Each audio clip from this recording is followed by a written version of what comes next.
बिस्मिल्लाहिर्रहमानिर्रहीम। अस्सलाम वालेकुम नाज़रीन, आप देख रहे हैं प्रोग्राम सुहेब सालिक के साथ। ईद उल फितर के मौके पे तमाम पाकिस्तानियों और जहाँ जहाँ मुसलमान दुनिया में रहते हैं सबको दिल की गहराइयों से ईद मुबारक। आज हमारे साथ स्पेशल गेस्ट पाकिस्तान के बाहर से मौजूद हैं। बरतानिया में ये मुकीम है हमाद साहब। इनसे हम पूछेंगे कोविड की बरतानिया और यूरोप में ख़ास तौर पे जो इनका देखना है कि किस तरह ये ऑब्ज़र्व कर रहे हैं पेंडेमिक, अब इसकी क्या सूरत हाल है, अब इसकी क्या रेंज है। और ये एक म्यूज़िक की फील्ड से वाबस्ता शख्सियत हैं, तो इनकी फील्ड पे इस पेंडेमिक ने कितना असर डाला है, मनफी या मुस्बत क्या असर मुरतब हुए हैं, ये भी इनसे जानेंगे। अस्सलाम वालेकुम हमाद साहब। पहला सवाल आपसे कि कोविड ने म्यूजिशंस की फील्ड पे ज़िंदगी में कितना असर इसकी वजह से मुरतब हुए हैं असरात, और आप क्या समझते हैं पेंडेमिक के हवाले से लॉन्ग टर्म में, फ्यूचर में, मुस्तकबिल इसका क्या देखते हैं? हाँ भी, अस्सलाम वालेकुम। वालेकुम अस्सलाम। जो भी आपने यूज़ करना है। अच्छा, पहला क्वेश्चन था आपका कि कोविड से म्यूज़िक वालों को क्या हुआ है, तो उसका जवाब हाजिर है। यहाँ से मैं स्टार्ट करा। तो कोविड का इफ़ेक्ट तो उन लोगों को पड़ा है जिन्होंने लाइव परफॉर्मेंसेस में जो करते थे, मतलब जिनको ऑडियंस के साथ होता था कि लाइव लोग वहाँ बैठे हों, उनके सामने परफॉर्म करना है उन्होंने।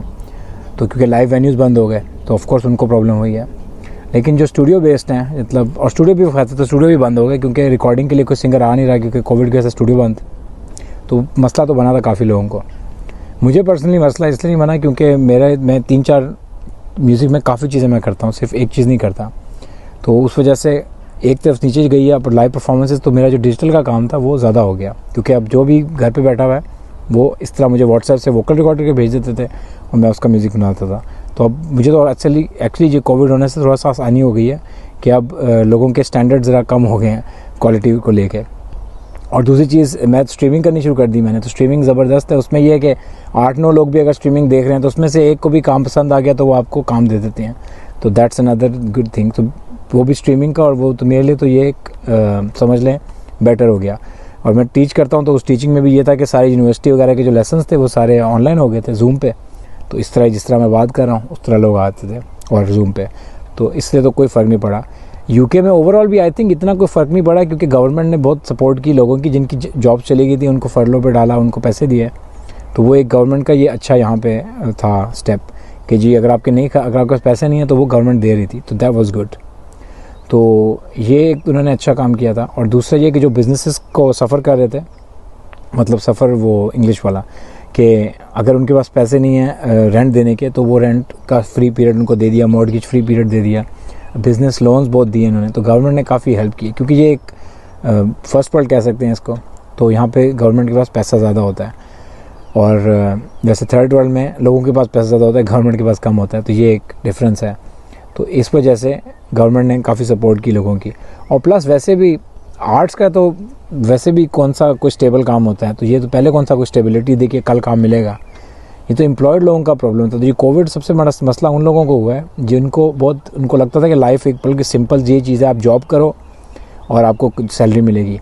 आर्ट्स में तो वैसे ही ऐसा कुछ है ही नहीं, कोई जॉब है ही नहीं, आपको खुद ही हर रोज़ाना every day is a new day, आप you have to find new opportunity, और उसमें ही है। और यही मज़ा है, यही फ़न है इस लाइफ का। तो इसलिए मुझे तो पर्सनली कोई फ़र्क नहीं इतना पड़ा, बल्कि फ़ायदा हुआ क्योंकि ज़्यादा लोग एक्सेप्टेबल इस चीज़ पे हो गए कि डिजिटली काम हो सकता है। अच्छा, अगला सवाल आपसे मैं ये करना चाहूँगा कि यूरोप में ख़ासतौर पर जिस तरह से पेंडेमिक हुआ, लॉकडाउन, उसकी वजह से लंबे दौरानिए का लॉकडाउन लगा, एक लंबे स्टेज पे और एक ख़तरनाक स्टेज पे लॉकडाउन, क्योंकि पेंडेमिक था तो लॉकडाउन भी तवील होता गया।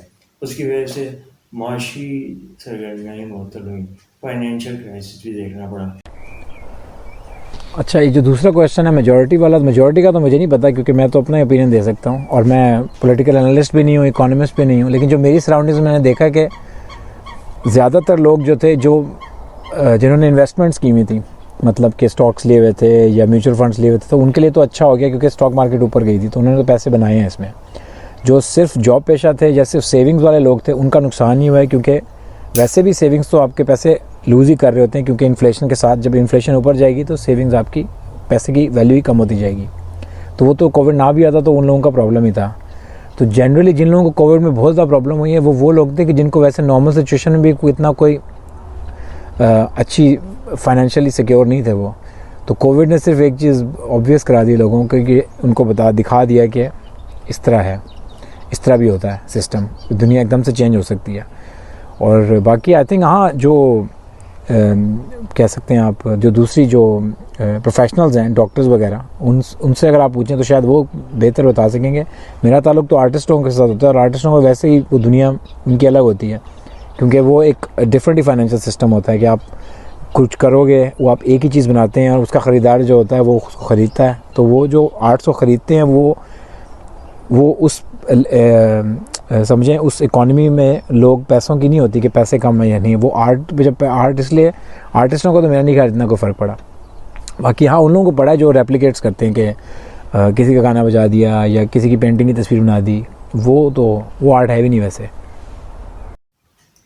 अच्छा, आपने काफ़ी डिटेल में इसके बारे में बताया, और लोग ना ज़ाहिर है कि नाज़रीन यकीनी तौर पे इससे समझने के बाद अब इससे आगाह हो रहे हैं।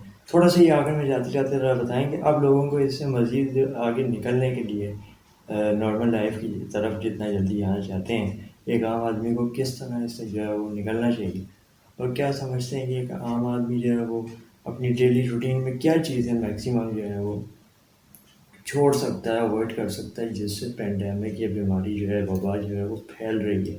अगर कोई ऐसी चीज़ें छोड़ दे अपनी नॉर्मल लाइफ में, छोटी छोटी चीज़ें, तो इससे ये काम जो है वो रुक सकता है, और जो सूरत हाल है वो तशवीशनाक से कम हो के बेहतरी की तरफ जा सकती है। आपका क्या ओपिनियन है?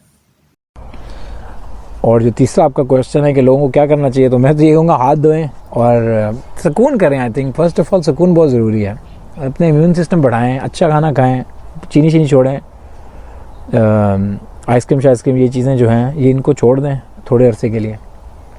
लेमन टी पिएं और इम्यूनिटी बढ़ाएं अपनी, विटामिन डी के शॉट्स लें या वो दवाइयाँ लें, और एक्सरसाइज करें। यही है बस, कि लेज़ी ना रहें, एक्टिव रहें। और फिर कोविड नहीं आया तो कुछ ना कुछ तो आता ही रहेगा हर साल, ऐसे थोड़ी होता है। तो इस साल ये थोड़ा बड़ा आ गया, वरना हर साल इस तरह की कोई ना कोई बीमारी तो आती रहती है। तो बेहतर ये होगा कि अपनी इम्यूनिटी को बढ़ाएं अगर आपको टेंशन है लंबा जीने की। बाकी और फाइनेंशियली ये है कि इन्वेस्टमेंट्स करें, बहुत ज़रूरी है। म्यूचुअल फंड्स में, ETF में एटलीस्ट अपनी इनकम के 5 से 10% डालें, कहीं ना कहीं इन्वेस्ट करें, क्योंकि जब इस तरह का टाइम आए तो आपकी सेविंग्स जो है वो हो वहाँ पे। खाली सेविंग का कोई फ़ायदा नहीं है, क्योंकि इन्फ्लेशन के साथ साथ पैसे की वैल्यू गिरती जाती है। या आप इसको किसी इकॉनमिस्ट से पूछें तो शायद ज़्यादा अच्छे तरीके से एक्सप्लेन कर दे, ठीक है। और बाकी फाइनली मैं ये कहूँ कि अपना इस टाइम को यूज़ करें क्रिएटिविटी में। सोचें, अपने अंदर का क्रिएटिव निकालें। आपको राइटिंग करनी है, आपको शायरी करनी है, आपको पेंटिंग्स बनानी है, उन पे देखें। दुनिया चेंज हो गई है, अब आर्ट्स की गेम है सारी।